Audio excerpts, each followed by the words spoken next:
Doctor Raj ಸಮಾಧಿ ಬಗ್ಗೆ ಚೇತನ್ ವಿವಾದಿತ ಹೇಳಿಕೆ ನೀಡಿದ್ದಾರೆ. ತಮ್ಮ ಹೇಳಿಕೆ ತೀವ್ರ ಸ್ವರೂಪ ಪಡೆದುಕೊಳ್ಳುತ್ತಿದ್ದಂತೆ ಕನ್ನಡಿಗರಲ್ಲಿ ಕ್ಷಮೆ ಯಾಚಿಸಿದ್ದಾರೆ ನಟ ಅಹಿಂಸಾ ಚೇತನ್. ಡಾಕ್ಟರ್ ರಾಜ್ ಸಮಾಧಿ ಬಗ್ಗೆ ನಟ ಚೇತನ್ ವಿವಾದಿತ ಹೇಳಿಕೆಯನ್ನ ನೀಡಿದ್ದಾರೆ.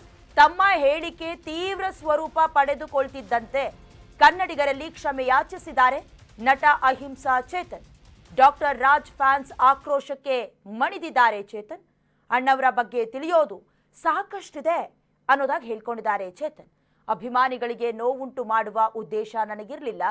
ಕರವೇ ಹೋರಾಟಗಾರರ ಮುಂದೆ ಕ್ಷಮೆಯಾಚನೆ ಮಾಡ್ತೀನಿ ಅಂತ ಜೊತೆಗೆ ಹುಚ್ಚು ಮಾತಿಗೆ ಕ್ಷಮೆ ಯಾಚಿಸಿದ್ದಾರೆ ಅಹಿಂಸಾ ಚೇತನ್. ನಿನ್ನೆಯಲ್ಲ ಮೊನ್ನೆ ತಾನೆ ಡಾಕ್ಟರ್ ರಾಜ್ಕುಮಾರ್ ಅವರ 97ನೇ ಹುಟ್ಟುಹಬ್ಬ ಆಯಿತು. ಅದಾದ ನಂತರದಲ್ಲಿ ನಿನ್ನೆ ಅಲ್ಲ ಮೊನ್ನೆ ರಾಜ್ಯದಾದ್ಯಂತ ಕಲಾಚೇತನ ಡಾಕ್ಟರ್ ರಾಜ್ಕುಮಾರ್ ಅವರ ಜಯಂತಿಯನ್ನು ಕೂಡ ಸಂಭ್ರಮದಿಂದ ಇಡೀ ರಾಜ್ಯದಾದ್ಯಂತ ಆಚರಿಸಲಾಯಿತು. ಡಾಕ್ಟರ್ ರಾಜ್ಕುಮಾರ್ ಅವರು ಕರ್ನಾಟಕಕ್ಕೆ ಕನ್ನಡಕ್ಕೆ ನೀಡಿದ ಕೆಲ ಕೊಡುಗೆಗಳು ಜೊತೆಗೆ ಅವರ ಅಪ್ರತಿಮ ಸಾಧನೆಯನ್ನ ಕೂಡ ಸ್ಮರಿಸುವ ಕೆಲಸ ಆಯಿತು. ಆ ಸಂದರ್ಭದಲ್ಲಿ ಅಹಿಂಸಾ ಚೇತನ್ ಅವರು ಡಾಕ್ಟರ್ ರಾಜ್ಕುಮಾರ್ ಅವರ ಸಮಾಧಿಗೆ ಸರ್ಕಾರ ಸ್ಥಳ ಕೊಟ್ಟಿದ್ರ ಬಗ್ಗೆ ಅಸಮಾಧಾನವನ್ನ ವ್ಯಕ್ತಪಡಿಸಿ ಪೋಸ್ಟ್ ಒಂದನ್ನ ಶೇರ್ ಮಾಡಿಕೊಂಡಿದ್ರು. ಅಂದ್ರೆ ಅಣ್ಣವರ ಸಮಾಧಿಗೆ ಒಂದು 2.50 ಎಕರೆ ಸ್ಥಳವನ್ನ ನೀಡಿದ್ದು ಸೂಕ್ತ ಅಲ್ಲ, ಅದು ಸೂಕ್ತ ನಿರ್ಧಾರ ಅಲ್ಲ ಅನ್ನೋದಾಗಿ ಚೇತನ್ ಹೇಳ್ಕೊಂಡಿದ್ರು. ಜೊತೆಗೆ ಅವರ ಹೇಳಿಕೆಗೆ ಸೋಷಿಯಲ್ ಮೀಡಿಯಾದಲ್ಲೂ ಕೂಡ ಸಿಕ್ಕಾಪಟ್ಟೆ ಟೀಕೆ ಟಿಪ್ಪಣಿ ವಿರೋಧ ವ್ಯಕ್ತವಾಗಿತ್ತು. ಇದೀಗ ಡಾಕ್ಟರ್ ರಾಜ್ಕುಮಾರ್ ಅಭಿಮಾನಿಗಳು ಕೂಡ ಚೇತನ್ ವಿರುದ್ಧ ಕೇಸ್ ದಾಖಲು ಮಾಡಿದ್ದಾರೆ. ಜೊತೆಗೆ ಸದಾಶಿವನಗರ ಪೊಲೀಸ್ ಠಾಣೆಯಲ್ಲಿ ದೂರು ದಾಖಲಿಸಿದ್ದು ಚೇತನ್ ವಿರುದ್ಧ ಕ್ರಮವನ್ನ ತೆಗೆದುಕೊಳ್ಳಬೇಕು ಅನ್ನೋದಾಗಿ ಕೂಡ ಒತ್ತಾಯಿಸಿದ್ದಾರೆ. ಚೇತನ್ ಅಹಿಂಸಾ ಎಂಬ ವ್ಯಕ್ತಿ ಕನ್ನಡ ಚಿತ್ರರಂಗದ ವರನಟ. ಡಾಕ್ಟರ್ ರಾಜ್ಕುಮಾರ್ ಅವರ ಸ್ಮಾರಕದ ಬಗ್ಗೆ ಸಾಮಾಜಿಕ ಜಾಲತಾಣದಲ್ಲಿ ಅವಹೇಳನಕಾರಿ ಹೇಳಿಕೆಯನ್ನ ಬರ್ಕೊಂಡಿದ್ದಾರೆ. ಹಾಗಾಗಿ ಅಪಮಾನ ಅದು, ಕ್ರಮ ಕೈಗೊಳ್ಳಬೇಕು ಅನ್ನೋದಾಗಿ ಒತ್ತಾಯಿಸಿದ್ದಾರೆ. ರಾಜ್ಕುಮಾರ್ ಅಭಿಮಾನಿಗಳು ಅವರ ಏಕಪಾತ್ರ ಅಭಿನಯ ಮಾಡಿ ಅದೊಂದು ಕಾರಣ ಆಗಿದೆ. ಆದರೆ ನಾನು ಪ್ರಶ್ನೆ ಮಾಡೋದು ಅವರ ಒಂದು ರೀತಿಯ ಕೊಡುಗೆ ಅಲ್ಲವೇ ಅಲ್ಲ, ಅವರ ಸಮಾಜ ಕೊಡುಗೆ ಅಷ್ಟೇ ಅಲ್ಲ, ಸರ್ಕಾರದ ಯೋಜನೆಗಳನ್ನ ಅದು ಕೂಡ ಜಾಗೃತಿ ಮೂಡಿಸೋದು ನಮ್ಮೆಲ್ಲರ ಕರ್ತವ್ಯ. ಒಂದು ಗಟ್ಟಿಯಾದ ಪ್ರಜಾಪ್ರಭುತ್ವ ನಮ್ಮ ಕರ್ತವ್ಯ. ನಾನು ಯಾರಿಗಾರೋ ಒಂದು ರೀತಿ ನೋವು ಮಾಡೋದು ನನ್ನ ಉದ್ದೇಶ ಇಲ್ಲ, ಭಾವನೆಗೆ ಕತ್ತೆ ಬರೋದು ನನ್ನ ಉದ್ದೇಶ ಅಲ್ಲ. ಬಹಳ ಮುಖ್ಯವಾಗಿ ಯಾರ ಮನಸ್ಸು ನೋವು ಮಾಡೋದು ನಮ್ಮ ಉದ್ದೇಶ ಅಲ್ಲ. ಜಾಗೃತಿ ಆಗಿದೆ, ಇದನ್ನು ಮುಂದೆ ತಗೊಂಡೋಗೋದು ಸಾಕು.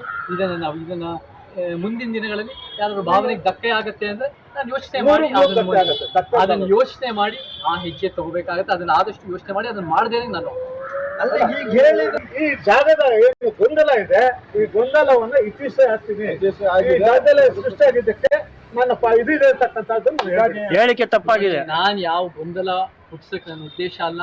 ಇದನ್ನು ಗೊಂದಲ ಆಗಿದ್ರೆ ಅದು ಆಗದೇನಂಗೆ ಮುಂದೆ ನಾವು ನೋಡ್ಕೊಳ್ಳೋಣ. ಗಮನಿಸ್ತಾ ಇದ್ರಿ, ಅಭಿಮಾನಿಗಳ ಹತ್ರ ಕ್ಷಮೆ ಯಾಚಿಸ್ತಾ ಇದ್ರು ಅಹಿಂಸಾ ಚೇತನ್. ಡಾಕ್ಟರ್ ರಾಜ್ ಸಮಾಧಿ ಬಗ್ಗೆ ಚೇತನ್ ತಕರಾರು ತೆಗೆದಿದ್ರು. ಇದೀಗ ನಟ ಬಿರುಗಾಳಿ ಚೇತನ್ಗೆ ಸಂಕಷ್ಟ ಎದುರಾಗಿದೆ. ಚೇತನ್ಗೆ ಚಿತ್ರರಂಗದಿಂದ ಗೇಟ್ ಪಾಸ್ ನೀಡಲಾಗತ್ತಾ? ನಾಳೆ ಕರ್ನಾಟಕ ಚಲನಚಿತ್ರ ವಾಣಿಜ್ಯ ಮಂಡಳಿ ಸಭೆಯಾಗತ್ತೆ ಈ ವಿಚಾರದ ಬಗ್ಗೆ.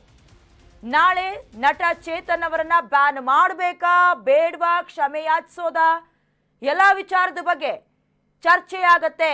ಅಧ್ಯಕ್ಷೆ ಜಯಮಾಲಾ ಅವರು ಯಾವ ನಿರ್ಧಾರ ತೆಗೆದುಕೊಳ್ತಾರೆ? ಇಡೀ ಚಿತ್ರರಂಗದ ಕಣ್ಣು ಈಗ ಆ ನಿರ್ಧಾರದ ಮೇಲಿದೆ. ಚೇತನ್ ತಗಾದೆ ಫಿಲ್ಮ್ ಚೇಂಬರ್ ಕಠಿಣ ನಿರ್ಧಾರವನ್ನ ತೆಗೆದುಕೊಳ್ಳಬಹುದು. ಚೇತನ್ ಖ್ಯಾತಿಗೆ ಚಿತ್ರೋದ್ಯಮದಿಂದ ತಕ್ಕ ಪಾಠವನ್ನ ಕಲಿಸಲಾಗತ್ತಾ ನೋಡೋಣ.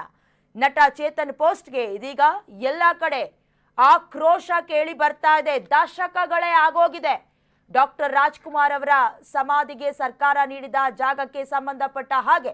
ಬಟ್ ದಶಕದ ನಂತರದಲ್ಲಿ ಈಗ ತೆಗೆದಿರುವಂತ ತಕರಾರಿದೆಯಲ್ಲ, ಇದು ಸರಿಯಲ್ಲ ಅನ್ನೋದು, ಜೊತೆಗೆ ಯಾವ ರೀತಿ ಪ್ರತಿಕ್ರಿಯೆ ಬರುತ್ತೆ ಕಾದು ನೋಡಬೇಕು. ಇದೇ ವಿಚಾರಕ್ಕೆ ಸಂಬಂಧಪಟ್ಟ ಹಾಗೆ ಇನ್ನಷ್ಟು ಡೀಟೇಲ್ಸ್ ಅನ್ನ ದೂರವಾಣಿ ಸಂಪರ್ಕದ ಮೂಲಕ ನೀಡ್ತಾ ಹೋಗ್ತಾರೆ ನಮ್ಮ ಪ್ರತಿನಿಧಿ ಮಾವಳ್ಳಿ ಕಾರ್ತಿಕ್. ಈಗಾಗಲೇ ಅಹಿಂಸಾ ಚೇತನ್ ಅವರು ವಿವಾದಕ್ಕೆ ಸಂಬಂಧಪಟ್ಟ ಹಾಗೆ ಬಹಳಷ್ಟು ಹೇಳಿಕೆಗಳನ್ನ ಈ ಹಿಂದೆ ಕೊಡ್ತಾ ಇದ್ರು.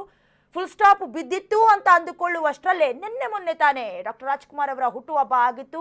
ಹುಟ್ಟುಹಬ್ಬದ ಬೆನ್ನಲ್ಲೇ ಕೊಟ್ಟಂತಹ ಹೇಳಿಕೆ ಅಥವಾ ಬರೆದುಕೊಂಡಂತಹ ಶೇರ್ ಮಾಡಿಕೊಂಡಂತಹ ಪೋಸ್ಟ್ ವಿವಾದಕ್ಕೆ ಕಾರಣವಾಗ್ತಾ ಇದೆ. ಕೊಟ್ಟಂತಹ ಹೇಳಿಕೆಯನ್ನ ನೋಡ್ತಾ ಇದ್ರು ಕೂಡ ಸ್ಪಷ್ಟವಾಗಿ ಕ್ಷಮೆ ಕೇಳಿರೋದು ಗೊತ್ತಾಗ್ತಾ ಇಲ್ಲ. ಇದು ಯಾವ ರೀತಿಯ ತಾರಕಕ್ಕೆ ಅಥವಾ ಕಠಿಣ ಕ್ರಮಕ್ಕೆ ಕಾರಣವಾಗಬಹುದು ಕಾರ್ತಿಕ್? ಹೌದು ಡಯಾನಾ, ಬಿರುಗಾಳಿ ಚೇತನ್ ಅವರು ಅಡ್ಡಗೋಡೆ ಮೇಲೆ ದೀಪ ಇಟ್ರ ಅನ್ನುವಂತ ಒಂದು ಪ್ರಶ್ನೆ ಸೃಷ್ಟಿಯಾಗ್ತಾ ಇರೋದು ನಿಜಕ್ಕೂ ಸಹಜನೇ. ಏನಕ್ಕಂದ್ರೆ ಈಗ ಮೊನ್ನೆ ಡಾಕ್ಟರ್ ರಾಜ್ಕುಮಾರ್ ಅವರ ಬರ್ತ್ಡೇಯನ್ನ ಅಭಿಮಾನಿಗಳು ಆಚರಣೆ ಮಾಡ್ತಾ ಇದ್ರು. ಮಧ್ಯಾಹ್ನ ಚೇತನ್ ಅವರು ಹಾಕದಂತಹ ಒಂದು ಪೋಸ್ಟ್ ಇಷ್ಟೆಲ್ಲ ವಿವಾದಕ್ಕೆ ದಾರಿ ಮಾಡಿಕೊಡ್ತಾ ಇದೆ. ಅದಾದ ಮೇಲೆ ರಾಜ್ಕುಮಾರ್ ಅವರ ಅಭಿಮಾನಿಗಳು ಅವರ ಮನೆಗೆ ಮುತ್ತಿಗೆ ಹಾಕ್ತಾರೆ. ಒಂದಿಷ್ಟು ಕನ್ನಡ ಪರ ಹೋರಾಟಗಾರರು, ಕರವೆಯವರು ಕೂಡ ಆ ಮನೆಗೆ ಹೋಗಿ ಚೇತನ್ ಅವರು ಬಹಿರಂಗವಾಗಿ ಕ್ಷಮೆ ಕೇಳಬೇಕು ಅನ್ನುವಂತ ಒಂದು ಒತ್ತಡವನ್ನ ಹಾಕ್ತಾರೆ. ಅಲ್ಲಿ ಒಂದಿಷ್ಟು ಮಾತಿನ ಚಕಮಕಿ ಚೇತನ್ ಅವರ ಮಧ್ಯ ಮತ್ತೆ ಸಾರಾ ಗೋವಿಂದು ಕನ್ನಡ ಪರ ಹೋರಾಟಗಾರರ ಮಧ್ಯ ಆಗತ್ತೆ. ಆ ಮಾತಿನ ವಾಗ್ವಾದದ ಮಧ್ಯೆ ಹೌದು, ನಾನು ಅಕಸ್ಮಾತ್ ಏನಾದ್ರೂ ಫ್ಯಾನ್ಸ್ ಮನಸ್ಸಿಗೆ ನೋವುಂಟು ಮಾಡಿದ್ರೆ ನಾನು ಕ್ಷಮೆ ಕೇಳ್ತೀನಿ ಅಂತ ಹೇಳ್ತಾರೆ. ಅವರು ಪರಿಪೂರ್ಣ ಮನಸ್ಸಿನಿಂದ ಕ್ಷಮೆ ಕೇಳೋದು ಒಂದು ರೀತಿ ಆದ್ರೆ, ಇನ್ನೊಂದು ಆ ಪರಿಸ್ಥಿತಿಗೆ ಅನುಗುಣವಾಗಿ ಅಲ್ಲಿಂದ ಆಚೆ ಹೋಗ್ಬೇಕು, ಮನೆ ಒಳಗಡೆ ಹೋಗ್ಬೇಕು ಅನ್ನೋ ಕಾರಣಕ್ಕೆ ಏನಾದ್ರೂ ಚೇತನ್ ಅವರು ಕ್ಷಮೆ ಕೇಳಿದ್ರ ಅನ್ನುವಂತ ಒಂದು ಅನುಮಾನ ಮೂಡೋದು ಕೂಡ ಇಲ್ಲಿ ಕಾಣಿಸ್ತಾ ಇದೆ. ಏನಕ್ಕಂದ್ರೆ ಅಷ್ಟೆಲ್ಲ ಆದ್ಮೇಲೆ ಸಾರಾ ಗೋವಿಂದ್ ಅವರು ಚೇತನ್ ಅವರ ಮುಂದೆ ಮುಗಿ ಬೀಳ್ತಾರೆ. ರಾಜ್ಕುಮಾರ್ ಅವರ ಸಿನಿಮಾ ಕೊಡುಗೆಗಳನ್ನ ಅರ್ಥ ಮಾಡ್ಕೊಳ್ದಿರ ನೀನು ಈ ರೀತಿಯಾಗಿ ಮಾತನಾಡ್ತಾ ಇದೀಯಾ ಅಂತ ಏಕವಚನ ಪ್ರಯೋಗ ಮಾಡ್ತಾರೆ.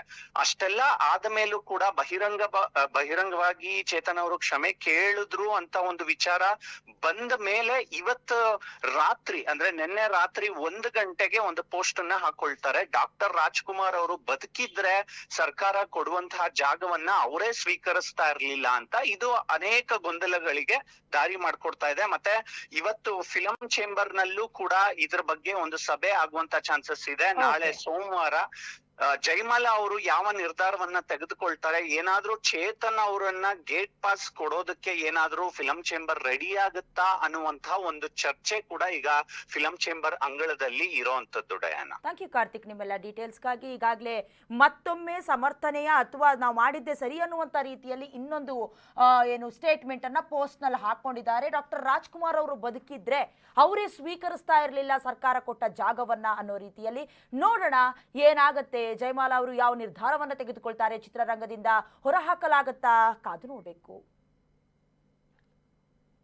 ಇನ್ನು ಇದೇ ವಿಚಾರಕ್ಕೆ ಸಂಬಂಧಪಟ್ಟ ಹಾಗೆ ಬಹಳಷ್ಟು ಆಕ್ರೋಶಗಳು ಅಭಿಮಾನಿ ಸಂಘಗಳಿಂದ ಯಾವ ರೀತಿ ವ್ಯಕ್ತವಾಗ್ತಾ ಇದೆಯೋ ಅದೇ ರೀತಿ ಕನ್ನಡ ಪರ ಹೋರಾಟಗಾರ ಪ್ರವೀಣ್ ಶೆಟ್ರು ಕೂಡ ಮಾತನಾಡಿದ್ದಾರೆ. ಒಮ್ಮೆ ನೋಡ್ಕೊಂಡು ಬನ್ನಿ.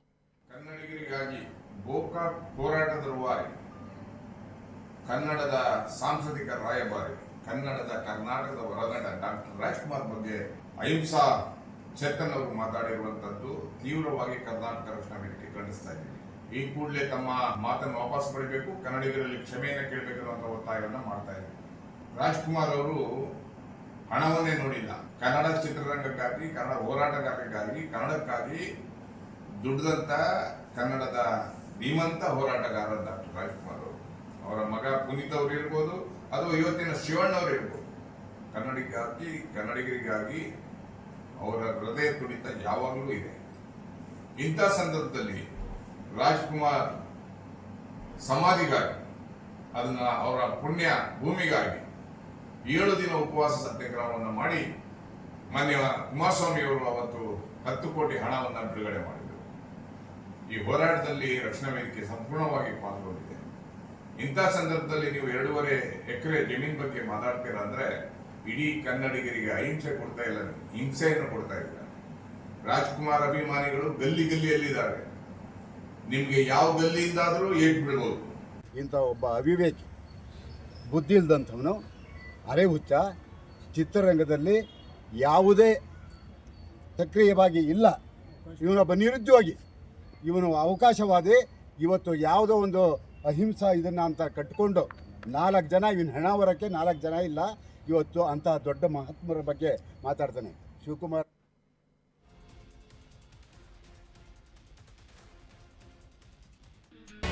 ಕರ್ನಾಟಕ ನ್ಯೂಸ್ ಬೀಟ್ ಫಾಲೋ ಮಾಡಿ, ಸಬ್ಸ್ಕ್ರೈಬ್ ಮಾಡಿ.